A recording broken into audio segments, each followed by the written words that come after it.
အဲ့ဒီနေမနက်မိန်းကလေးတယောက်ဟာအေးရေးဝဝနာယူဝက်လောက်ပဲအိတ်ခဲ့တယ်နိုးလာတော့ကဘာပေါ်ကလူတွေအကုန်ပျောက်ကွယ်သွားနေတယ်။သူစပိန်နှင်းထွက်လာချိန်မှာလမ်းတွေလုံးဝတိတ်ဆိတ်နေတာကိုတွေးလိုက်ရတယ်ပုံမှန်ဆိုလူတွေပြည့်နေတဲ့အစားတောက်လမ်းကအခုတိတ်ဆိတ်နေပြီ။ရုတ်တရက်ခွေးဟောင်တန်ကြားလိုက်ရတယ်ရွှေရောင်ခွေးကြီးတစ်ကောင်ကဘာမှမရှိတဲ့လေထဲကိုကစားနေတယ်လို့ရှိနေတယ်။မိန်းကလေးစပိန်ကနေဆင်းပြီးတရားပေါ်ကိုတက်ကြည့်လိုက်တော့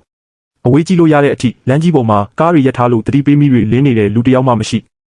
သူအရန်စိုးရိမ်နေပြီးအကိုဖြစ်သူမတော်တဆဖြစ်ပြီးဆေးရုံတွေကမှနေရတာမို့အဲ့ဒီကိုအမြန်ရောက်ဖို့ပြေးလာခဲ့တယ်ဒါပေမဲ့ဆေးရုံရောက်တော့ကတင်ဟာဗလာဖြစ်နေပြီးအကိုလည်းမရှိတော့ဘူး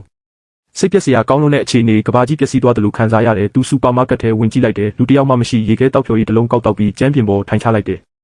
ရုတ်တရက်ဟွန်းတန်ကြားလိုက်ရတယ်အပြေးထွက်ကြည့်တော့လူနှစ်ယောက်ကိုတွေ့လိုက်တယ်သူတို့ကလည်းကဘာပေါ်ကလူတွေပျောက်ကွယ်သွားတာကိုတွေ့ခဲ့ကြတယ်လို့ပြောတယ်မသိတဲ့လူတွေဖြစ်ပေမဲ့အခုချိန်မှာအတူတူခံစားရတဲ့ချစ်ခင်မှုတစ်မျိုးပေါ်လာတယ်သူတို့၃ယောက်စုပြီးအခြားရှင်ကျန်သူတွေရှာဖို့ဆက်လက်ထွက်ခဲ့ကြတယ်ခဏကြာတော့ခေါင်းဆောင်မန်းမနိုင်တဲ့အမည်မသိလူတစ်ယောက်ကိုတွေ့လိုက်ကြတယ်အဲ့ဒီလူကသူတို့ကိုဂယုမဆိုင်ပဲစပိန်နဲ့ထွက်သွားခဲ့တယ်